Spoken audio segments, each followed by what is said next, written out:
Assalamu alaikum. Today I will discuss and explore one of the most exciting faculty, how beautiful and competitive life here. So let's go. প্রতিদিনের মতো আজকেও আমি আমার হোস্টেলের নিরাপত্তা gate অতিক্রম করে বের হয়েছি। এটা আমাদের হোস্টেলের নিচতলা।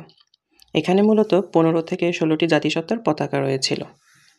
যাই হোক, এটা হলো হোস্টেল নাম্বার 4, আমাদের ইউনিভার্সিটির সবথেকে বৃহত্তর হোস্টেল এটি। এখানে প্রায় 20টি জাতিসত্তার শিক্ষার্থী বসবাস করে। আমি পূর্বের ভিডিওটিতে বলেছিলাম আমাদের ইউনিভার্সিটিতে সর্বমোট 53টি জাতিসত্তার শিক্ষার্থী পড়াশোনা করে এবং 13টি হোস্টেল রয়েছে। আলাদা আলাদাভাবে প্রতিটি হোস্টেলে আলাদা আলাদা জাতিসত্তার শিক্ষার্থী বসবাস করে। এটি হলো ডেন্টাল ফ্যাকাল্টি, অতএব যারা ডেন্টিস্ট সার্জন তারা এখানেই পড়াশোনা করে। এটাকে আমরা বলে থাকি স্টোম্যাটোলজিয়া। যাই হোক, আমি ডেন্টাল ফ্যাকাল্টির গেট হতে প্রপোজকা দিয়ে ক্রস করে আমাদের সেই আজকের ফ্যাকাল্টিতে যাচ্ছি, যে ফ্যাকাল্টি নিয়ে আজকে আমরা কথা বলবো এবং আলোচনা করব। যাই হোক, আর অপেক্ষা করাবো না, অপেক্ষার প্রহর শেষে বলেই দেই আজকে আলোচনা করব এবং ঘুরে দেখাবো আমাদের স্পোর্টস ফ্যাকাল্টি। অসাধারণ এবং দৃষ্টিনন্দন এই শাখাটি সম্পর্কে বিস্তারিত আলোচনা করব আজকে। তো গতানুগতিকভাবে এখানেও নিরাপত্তা গেট প্রপোজকা দিয়ে আমি আমার ফ্যাকাল্টিতে প্রবেশ করছি। এখানে মূলত মেডিকেল, ইঞ্জিনিয়ারিং এবং ব্যাচেলর ও অন্যান্য ডিপার্টমেন্টের শিক্ষার্থীরা খেলাধুলা করে থাকে। তাছাড়া এটি শহরের কেন্দ্রীয় স্টেডিয়াম হওয়ায় এখানে বাৎসরিক অনুষ্ঠান থেকে শুরু করে নানান ধরনের ক্রীড়া প্রতিযোগিতা এখানে অনুষ্ঠিত হয়। যাই হোক, কিছুক্ষণের মধ্যেই আমি আমার ফ্যাকাল্টির ভিতরে ঢুকব। আমার ফ্যাকাল্টিটি 2টি ভাগে বিভক্ত। এই যে ফ্যাকাল্টিটা দেখা যাচ্ছে এটা ইঞ্জিনিয়ারিং ফ্যাকাল্টির একটা অংশ, যদিও আজকে আমি ইঞ্জিনিয়ারিং ফ্যাকাল্টি নিয়ে কোনো ধরনের আলোচনা করব না। আজকে সম্পূর্ণ আলোচনাটা এবং ঘুরে দেখা হবে আমাদের স্টেডিয়াম অর্থাৎ স্পোর্টস ফ্যাকাল্টি।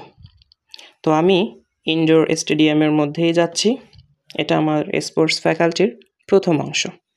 যেহেতু ক্রিসমাস চলে এসেছে তাই আমাদের ফ্যাকাল্টিটি সাজানো হয়েছে। এটাই হলো আমার স্পোর্টস ফ্যাকাল্টির ইনডোর স্টেডিয়াম। এখানে বসেই আমরা খেলা উপভোগ করি এবং যখন আমরা খেলোয়াড় হিসেবে থাকি তখন এখানেই খেলাধুলা করে থাকি। ভলিবল, বাস্কেটবল, ফুটবল, ব্যাডমিন্টন হতে শুরু করে নানান ধরনের খেলা আমরা এখানেই খেলি। স্পেশালি অলিম্পিকের কিছু খেলা যেমন বাচ্চা, আর্চারি, দেন গোল বল, এই ধরনের কিছু খেলাও আমরা এখানে খেলে থাকি এবং উপভোগ করে থাকি। এটা হলো আমাদের চেঞ্জিং রুম। এখানে আমরা যারা মেল স্টুডেন্ট আছি তারা এখানে চেঞ্জ করে থাকি। যাই হোক, আজকে আমাদের অ্যানুয়াল স্পোর্টস 2024, এই সুযোগে আমি একটি ভিডিও করে নিলাম যাতে সবার সাথে এই আনন্দঘন মুহূর্তটি শেয়ার করা যায়।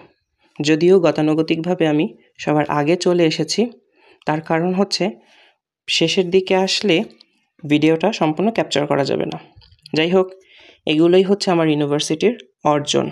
আমার ইউনিভার্সিটির শিক্ষার্থীরা অলিম্পিক এবং নানান জাতীয় প্রোগ্রাম হতে তারা যে অ্যাওয়ার্ডগুলো অর্জন করেছে এগুলোই হলো সেই অ্যাওয়ার্ড। এখন আমি চলে যাচ্ছি আমাদের স্পোর্টস ফ্যাকাল্টির 2য় ফ্লোরে। এখানে মূলত টিচার্স রুম এবং সুইমিং টার্ম।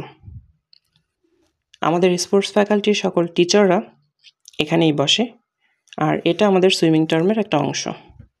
যাই হোক, এখন আমরা সবাই অ্যানুয়াল স্পোর্টস 2024-এর ন্যাশনাল অ্যান্থেমের জন্য নিচে যাচ্ছি। বিশেষ করে এখানে রাশিয়ান শিক্ষার্থীরা সব থেকে বেশি, তারপরে টার্কিশ শিক্ষার্থী, চাইনিজ, নেদারল্যান্ডস, বিভিন্ন জায়গার শিক্ষার্থী। যাই হোক, অলরেডি খেলা শুরু হয়ে গিয়েছে। আমাদের অ্যানুয়াল স্পোর্টস 2024-এর কিছু অলিম্পিক স্পোর্টসের মধ্যে প্রথমেই ছিল বাচ্চা, আর্চারি অ্যান্ড গোলবল। আমি নিজেও গোলবলের একজন খেলোয়াড় ছিলাম। এই যে বলটি আমি নিক্ষেপ করলাম। যাই হোক, এটা আমার কাছে খুব ইন্টারেস্টিং। এখন আমরা আলোচনা করব আমাদের আউটডোর স্টেডিয়াম সম্পর্কে। এটাই হলো আমাদের ইউনিভার্সিটির আউটডোর স্টেডিয়াম। স্পোর্টস ফ্যাকাল্টির। এখানে মূলত বিভিন্ন ধরনের খেলা অনুষ্ঠিত হয়ে থাকে। প্রতিটি ফ্যাকাল্টি শিক্ষার্থীদের বাধ্যতামূলক খেলাধুলাতে অংশগ্রহণ করতে হয় এবং সেখানে ভালো ফলাফল অর্জন করতে হয়। যাই হোক, এটা পূর্বের একটি ভিডিওর একটি ক্লিপ ছিল। আজকের ভিডিও ক্লিপটা এখনই চলে আসবে এবং আমরা সেটা থেকে কিছু আনন্দ উপভোগ করব। এটাই হলো অ্যানুয়াল স্পোর্টস 2024-এর আর্চারির একটি অংশ। আর্চারি এটা বাংলায় হলো ধনুবিদ্যা। ইয়েস, এটা বাংলায় হলো ধনুবিদ্যা। এখানে অলরেডি রাশিয়ান স্টুডেন্টরা আর্চারি প্র্যাকটিস করছে। আমি আমার ভিডিওর একেবারেই শেষ পর্যায়ে চলে এসেছি। আমাদের সাথে ছিলেন আমাদের creator, honourable respected doctor LN ma'am, যিনি বৈদেশিক শিক্ষার্থীদের দায়িত্বে থাকেন।